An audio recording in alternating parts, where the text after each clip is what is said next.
Kembali kita sampaikan 3 berita pilihan utama hari ini. Diduga karena stres terlilit uang pinjaman online, seorang ibu di kota Semarang tega membunuh anaknya yang masih berusia balita. Karena rem tidak berfungsi, odong-odong yang membawa satu keluarga besar terbalik di tikungan curam di Boyolali. Seorang ibu dan anak tewas terjepit badan kendaraan. Puluhan warga mengadu ke polisi karena ditipu arisan online bodong sehingga mereka menderita kerugian hingga miliaran rupiah.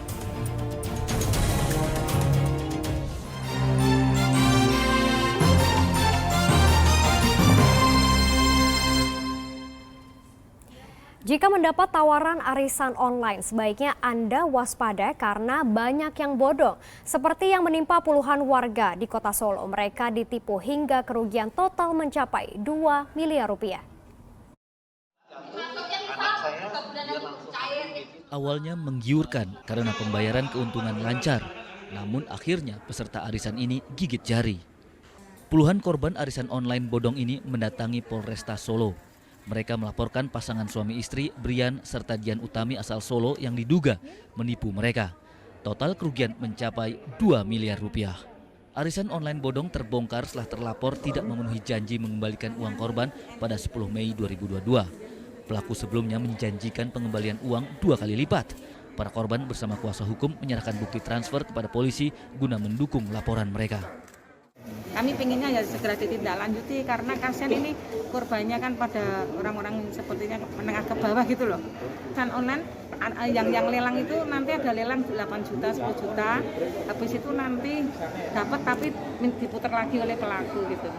Salah seorang korban mengaku diajak kerabat pasangan Brian serta Dian Utami. Korban menyetor uang sebesar 20 juta rupiah. Awalnya pembayaran lancar, namun belakangan tersendat. Terus ini kerugian yang diderita? 20 juta, kalau saya 20 juta. Itu beli lelang gitu Mbak? Iya, beli lelang semuanya. Polisi meminta para korban menunjuk satu perwakilan kemudian melengkapi laporan dengan bukti untuk menentukan indikasi pidana pada kasus ini. Banyak kita minta tolong yang satu aja perwakilan untuk membuat laporannya, dan untuk yang lainnya nanti adalah kita periksa sebagai saksi korban. Saksi korban untuk mengetahui berapa total kerugiannya.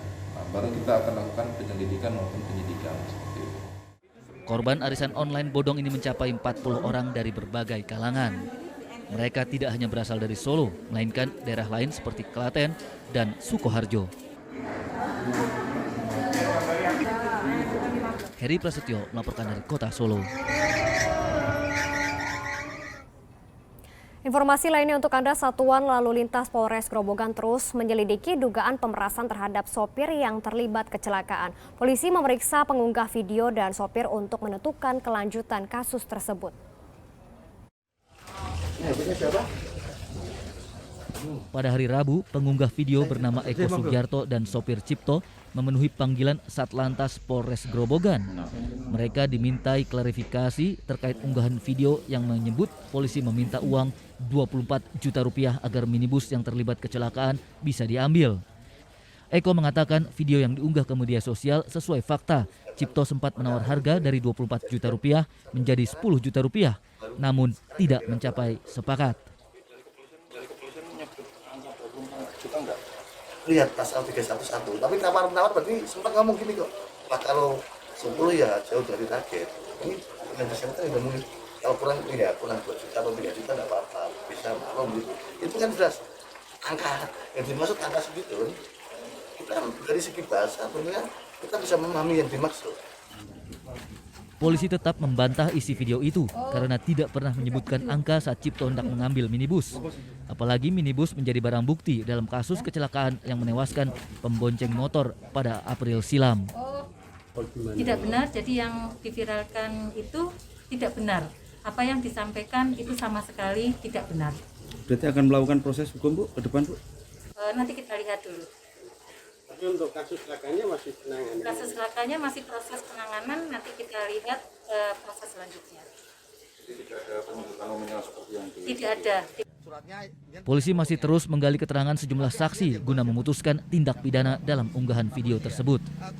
Sebelumnya, video berisi pengakuan sopir bernama Cipto beredar di media sosial. Ia mengaku diminta uang 24 juta rupiah oleh polisi agar minibus yang terlibat kecelakaan bisa diambil.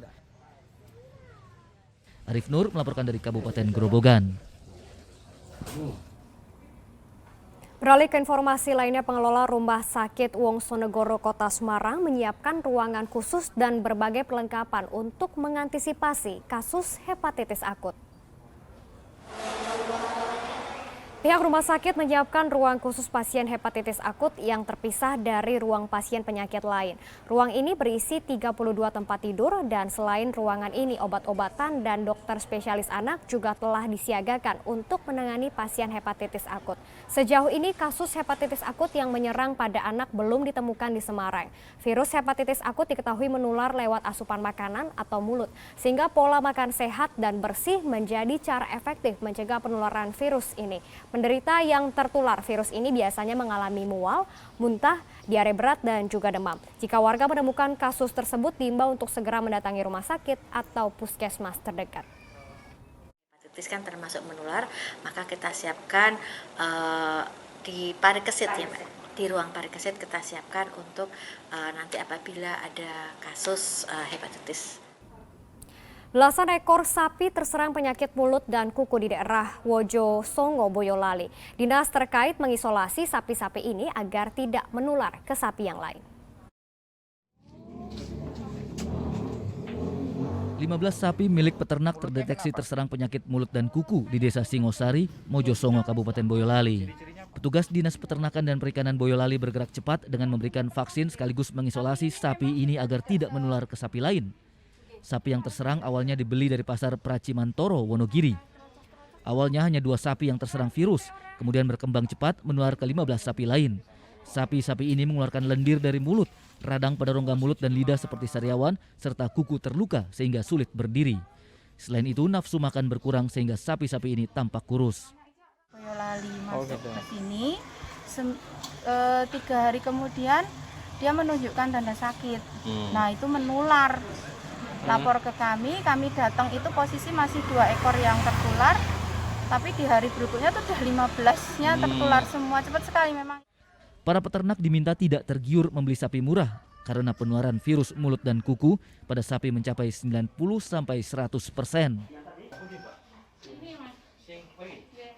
Yulianto melaporkan dari Kabupaten Boyolali. Kelompok tani di Desa Jati Suko, Kabupaten Karanganyar berinovasi menggunakan pupuk organik untuk tanaman padi. Mereka meninggalkan pupuk kimia karena langka dan juga mahal.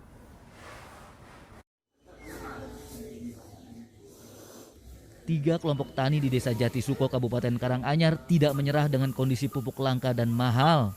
Mereka kini beralih menggunakan pupuk organik yang ramah lingkungan untuk tanaman padi. Pupuk organik diolah dari kotoran ternak sapi dan bahan organik lain. Pupuk organik mulai dikembangkan petani sejak 2019. Awalnya mereka mencampurnya dengan pupuk kimia, namun pupuk organik kini menjadi andalan utama untuk nutrisi tanaman padi. Kapan Pak udah mulai full organik?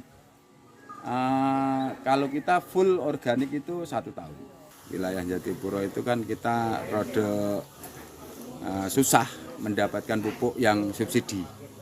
Nah, untuk mendapatkan yang non subsidi itu kan mahal.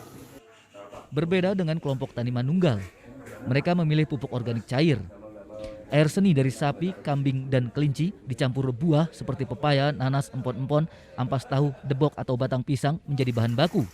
Kemudian dimasukkan dalam tong besar, lalu difermentasikan selama 21 hari. Setelah itu, pupuk cair siap disemprotkan ke tanaman. Hasilnya sendiri memang kalau hasil ya menurun kalau pakai organik. Kalau biasanya kalau pakai kimia itu 35 karung, kalau pakai organik itu ya sekitar 25. Tapi menang di berat gabah. Kalau biasanya itu paling 1 karung itu 35 kilo, tapi kalau pakai organik itu bisa 40 kilo. Pupuk organik di 3 kelompok tani Desa Jati Suko, Kecamatan Jatipuro masih diproduksi bagi kalangan petani sehingga belum diproduksi secara massal. Heri Prasetyo melaporkan dari Kabupaten Karanganyar.